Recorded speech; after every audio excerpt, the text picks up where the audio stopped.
मेरा नाम आदित्य शर्मा। आज हम पाठ 11 साकी पढ़ेंगे। जो आपकी पोएम्स यानी कि साहित्य सागर पोएम्स एंड स्टोरी की बुक है, उसमें पेज नंबर 74 पे है, उस वाली बुक में से पढ़ेंगे। जिसमें फर्स्ट है, गुरु गोविंद दोए खड़े काके लागू पाए, बलिहारी गुरु अपनो गोविंद द्यो बताए। इसमें कवि कह रहे हैं कि कवि ने एक अच्छे गुरु के महत्व पर प्रकाश डालते हुए कहा है कि यदि मेरे सामने गुरु और ईश्वर दोनों खड़े हों तो मुझे पहले किसके पांव छूने चाहिए।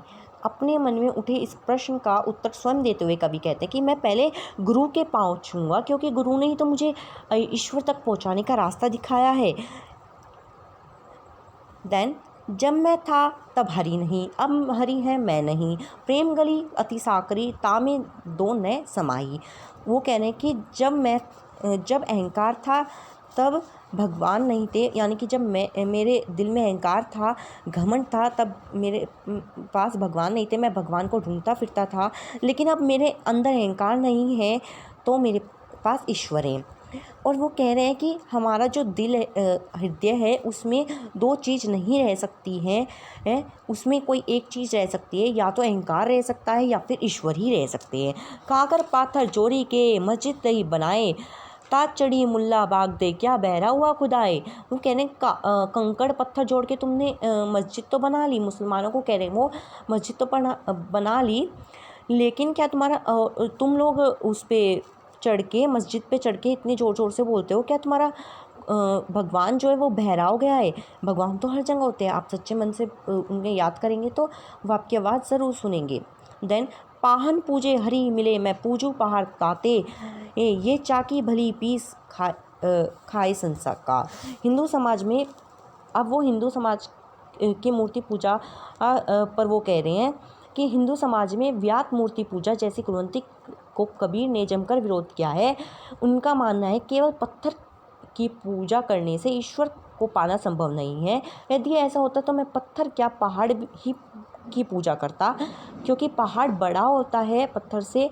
कवि कहता है कि पत्थर की मूर्ति पूजने तो अच्छा है कि हम पत्थर की जो चाकी है उसे पूजें, क्योंकि वो हमें अनाज देती है, अनाज पीस कर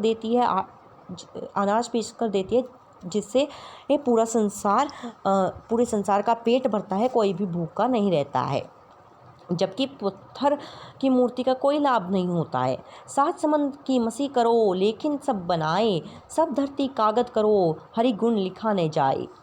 अब कवि कह रहे हैं, संत कबीर ईश्वर के गुणों तथा उसकी महिमा का वर्णन करते हुए कहते हैं कि यदि मैं सातों समुद्र के जल की स्याही बना लूँ, जंगल में जितनी भी लकड़ी है उसकी कमल बना लूँ तथा समस्त पृथ्वी को कागज बना लूँ, उस ईश्वर की महिमा लिखना आरंभ करूं तो उस ईश्वर के गुणों अथवा महिमा का वर्णन नहीं कर सकता, क्योंकि उस परमात्मा की महिमा अपरंपार है, उसका गुण अनंत है।